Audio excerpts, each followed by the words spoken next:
어음수표로 수금을 하였다면 꼭 지급은행에 연락해서 제대로 발행된 어음수표인지 확인해 보셔야 합니다.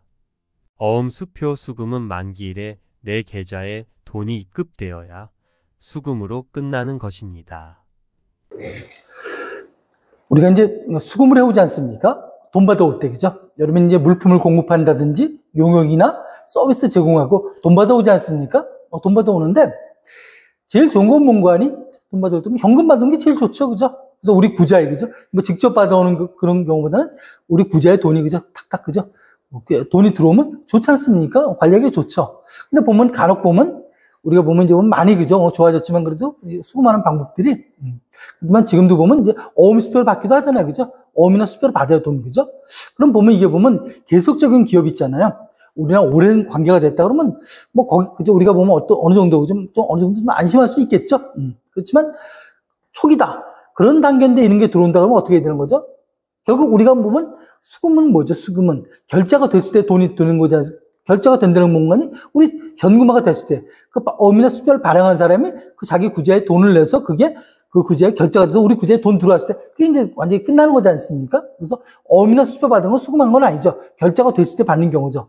그럼 보면 굉장히 불안하죠, 그죠? 불안하잖아요. 그래서 뭐 일단은 수금을 했죠. 뭐 그냥 우리가 보면 신용거래 아무것도 안 받고 그거 하는 것보다는 낫지 않습니까? 어음 수표 받고 그리고 또 이제 입금을 시켜요, 그죠? 그러면 이제 여러분의 작은 부서, 그죠? 이제 관리부서나 작은 부서는 그걸 가지고 수탁한다 그러죠. 그걸 이제 장부에 우리가 보면 우리가 명판 다 찍고 그다음에 장부 만들어서 은행에 이제 갖다 맡기죠. 두 번 갖다 주고 맡기면 은행에서는 확인한 리스트를 갖고 한 번을 저한테 주고 여러분한테 주고 여러분은 그걸 가지고 있으면 이제 보면 이제 날짜가 다 틀리지 않습니까? 어음수표 받은 게 그 날짜에 따라서 여러분의 등록된 구자로 이제 돈 딱 들어오잖아요, 그죠? 들어오지 않습니까? 그다음에 안 들어오면 그게 이제 부도가 되잖아요. 이제 통보가 되면 그걸 가지고 이제 보면 이제 박교에서 보면 이제 보면 부도 통보가 오면 그걸 가지고 우리가 보면 원본 회수하고 가압류하고 뭐 이런 행동을 굉장히 많이 하죠, 그죠? 그래서 보면 그런 것 같아요. 그래서 들어왔을 때 전 중요한 게 그렇게 생각해요. 이게 들어왔을 때 보면 이 어음수표가 정말 제대로 발행된 건 아닌지 모르잖아요, 그죠? 나중에 부도되고 나중에 보니까 그죠? 그죠? 무거래라든지 무거래가 두 개가 하나는 뭔가 하니 이 사람이 보면 발행했을 때는 발행한 게 맞는데 은행과의 당적거래 약정을 하고 그냥 아는 게 아니죠. 어음수표책을 주는 게 당적거래 약정을 하고 그걸 주고 그걸 발행하지 않습니까? 그건 맞았어요. 근데 보니까 결제 기일날 갔는데 우리가 결제 기일날 갔는데 그 전에 이루어진 딴 걸 갖다 결제를 못해서 부도가 돼서 그래서 무거래가 되는 경우가 있고요. 또 하나는 뭔가니 처음부터 이 사람이 뭡니까? 남의 걸 갖다가 자기가 명판 찍어서 그걸 주고 우리한테 그냥 보내버린 경우죠. 그 우리가 가져가니까 나중에 은행 가니까 은행에서는 자기랑 거래가 없으니까 무거래 이런 경우가 생길 수도 있지 않습니까? 그래서 보면 그런 것 같아요. 받자마자 있잖아요. 우리가 뭐 입금을 일단 시키더라도 그러면서 물건 가기 전에라도 뭡니까? 반드시 한번 확인해 보는 것도 필요하다. 뭘? 자, 당적에, 거기 은행에 보면 그 약속어음이나 아니면 당적수표 은행이 나와 있지 않습니까? 지급은행 나와 있죠? 발행지은행 나와 있고, 거기다 한번, 그죠? 우리가 보면 당적에, 모르면 일세 통하면 나오지 않습니까? 은행, 그죠? 확인해 보면 당적에서 확인해줘요.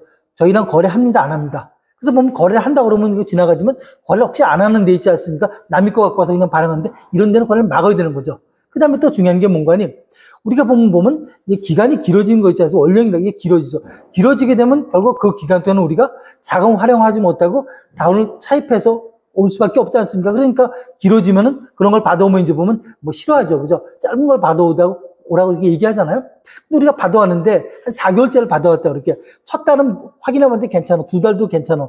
매달 확인해 보는 거죠. 근데 세 달째 보면 나중에 보면 몰랐는데 세 달째 이게 부도가 될 수 있잖아요. 업체가 딴 것 때문에 부도가 되잖아요. 그럼 그냥 있다가 우리가 한 달 더 지나면 4달이지 않습니까? 그럼 우리는 당연히 결제가 될 줄 알았는데 가보니까 나중에 보니까 결제가 안 됐다. 부도가 돼서. 그럼 결국 우리한테도 부도가 오지 않습니까? 핵심은 그런 것 같아요. 만약에 여러분이 어음수표를 가지고 있다 그러면 이거는 관리 쪽에서 하기보다는 어때요? 많은 경우 있지 않습니까? 회사 규모가 있다 그러면 담당자 아니면 회사로 말하면 뭐 회계 자금 담당자라든지 액수가 수량이 적을 경우는 이럴 때는 뭡니까? 일단은 반드시 뭡니까? 은행에 한 달에 한 번씩 최소한 뭡니까? 확인해 볼 필요가 있다. 이게 정상적으로 굴러가는지. 만약에 정상적이지 아니고 사전에 부도가 됐다 그러면 어떡한다고요? 그죠? 우리가 보면 사전에 뭡니까? 신고된 명판 찍어주고 그 어음수표 빼내야겠죠. 빼낸 다음에 거기에 발행자하고 배소자들이 있을 거 아니겠어요? 이 사람들에 대한 재산 조사하고 그 사람을 상대로 해서 우리가 보면 어음문 청구 소송이나 수파권 청구 소송을 뭡니까? 해야 되겠죠. 그래서 회수하는 방법으로 가야겠죠. 이런 마인드, 그죠? 이런 마인드가, 그죠? 저는 영업에서 있지 않습니까? 우리 영업사원들이 가져야 될 필요가 있다고 생각하고 있습니다.